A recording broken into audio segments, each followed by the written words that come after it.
Good evening.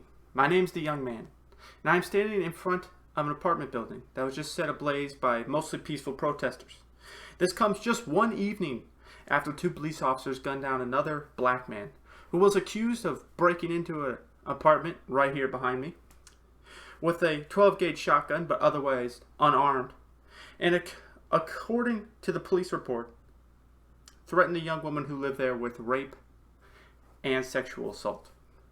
Now, because she was a young, strong black woman, she was able to escape her attacker and go to the apartment next door, where she then called the police. The police, who were supposed to respond in her time of need, took nearly 9 minutes to show up. And when they did they attempt to arrest the man?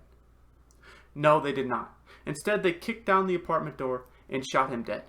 Now, according to the police report, which we do not have body cam footage for because of the investigation, it is said that the man raised his gun at them and they had no choice but to shoot him. They did not try and tase him. They did not try to mace him. Instead, they shot him dead. Now, according to Black Lives Matter, the man surrendered and the policemen executed him right there in the apartment. Now, we know we live in a system of systematic racism, especially towards young black men. So we know which story is true. Now, in response to this, the protesters have started to gather and protest this racist act by the very people who are meant to protect them.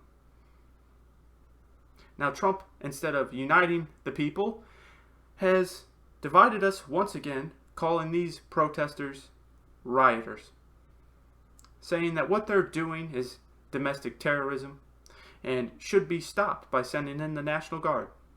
He's trying to stop them from protesting. He's trying to stop them from making their voices heard. And in doing so, encouraging his own supporters to come down to the protest, disguise themselves as protesters, throw bricks at buildings, throw bottles at the police officers, shoot fireworks at police officers, and then set ablaze the building behind me. Now, of course, Trump, knowing all this, still blames the mostly peaceful protesters that are BLM. Still condemns them as if they are the ones who are burning down the buildings, when it is in fact his own people who are burning down the buildings because this division supports his campaign. Thank you.